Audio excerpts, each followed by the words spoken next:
വിശുദ്ധ ലൂക്കായുടെ സുവിശേഷം 17-ാം അധ്യായത്തിൽ നിന്നുള്ള 10 കുഷ്ഠരോഗികളുടെ കഥയാണ് ഞാൻ ഇന്ന് നിങ്ങളുടെ മുൻപിൽ അവതരിപ്പിക്കുന്നത്. ആ കാലത്ത് അങ്ങനെയായിരുന്നു. ഈ രോഗം വന്നാൽ അവരുടെ ജീവിതം നരകതുല്യമാകും. സ്വന്തക്കാരും ബന്ധുക്കളും എല്ലാം ഉപേക്ഷിക്കും. അപ്പനും അമ്മയും ഭാര്യയും മക്കളും എല്ലാം വെറുക്കും. അധ്വാനിച്ചുണ്ടാക്കിയ വീടും സമ്പത്തും എല്ലാം നഷ്ടമാകും. വീടിനും നാടിനും വേണ്ടാത്ത അവരെ പിന്നെ ആര് സ്വീകരിക്കാൻ? ശരീരത്തിൽ അനുഭവിക്കുന്ന വേദനയേക്കാൾ മനസ്സിലെ വേദനയായിരുന്നു അവരെ അലട്ടിയിരുന്നത്. ആരെങ്കിലും ഭക്ഷണം എറിഞ്ഞു കൊടുത്താൽ അതിന് അവകാശികൾ ഏറെയാണ്.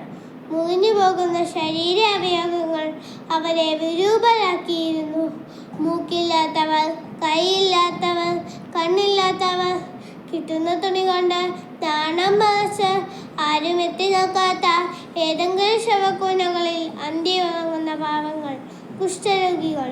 ഒരിക്കൽ ഗലീലെ കുന്നിൻ്റെ താഴ്വാരങ്ങളിലെ മരക്കൂട്ടങ്ങളുടെ ഇടയിൽ എന്തെങ്കിലും കഴിക്കാൻ കുറച്ച് ഭക്ഷണമോ കുടിക്കാൻ ഇച്ചിരി വെള്ളമോ കിട്ടുമോ എന്നറിയാനായിട്ടാണ് ആ 10 പേരും പതുങ്ങി ചെന്നത്. പകലിറങ്ങി നടക്കാൻ പോലും അവർക്ക് അവകാശമില്ലല്ലോ. സന്ധ്യ വഴങ്ങി തുടങ്ങിയ നേരത്ത് സമയായിക്കും ഗലീലയുടെയും ഇടയ്ക്ക് ഒരു വലിയ ജനക്കൂട്ടം നടന്നു വരുന്നത് ആ 10 പേർ കണ്ടു. അതിൽ സമയായിൽ നിന്നുള്ള യോവാഷ് പറഞ്ഞു, "ഇതാ ആ വരുന്നത് നസറായനായ യേശുവാണ്. ഒന്ന് കാണണമെന്നോ അവൻ്റെ അടുത്ത് പോകണമെന്നോ ഞാൻ ഒത്തിരി ആഗ്രഹിച്ചിരുന്നു. പക്ഷേ ഈ നശിച്ച രോഗം ബാധിച്ച നമ്മൾക്ക് ആഗ്രഹങ്ങൾ പോലും ഭാരമല്ലേ? നമുക്കൊന്ന് വിളിച്ചു നോക്കിയാലോ? യേശുവേ, ഗുരു, ഞങ്ങളിൽ കനിയണമേ!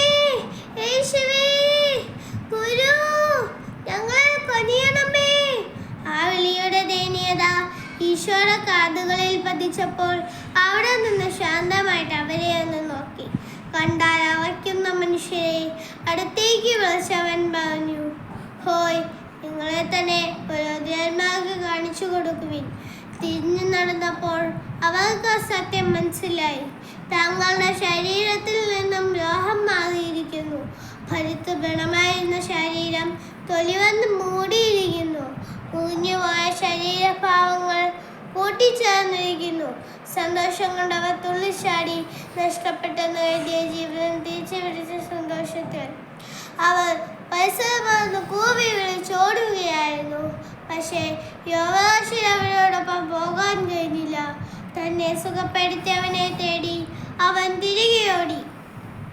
ദൂരെ ആളുകൾ തിക്കിത്തിരക്കി ഈശോടൊപ്പം പോകുന്നുണ്ട്. യോവാഷ് ഓടിച്ചെന്ന് ഈശോയുടെ മുന്നിൽ ചെന്ന് മുട്ടുകുത്തി വിളിച്ചു, "ഗുരു, ഗുരു, ഞാൻ സുഖപ്പെട്ടു. ഗുരു, ഗുരു, ഞാൻ സുഖപ്പെട്ടു." ആകെ 10 പേരല്ലേ സുഖപ്പെട്ടത്? ബാക്കി 9 പേരെവിടെ?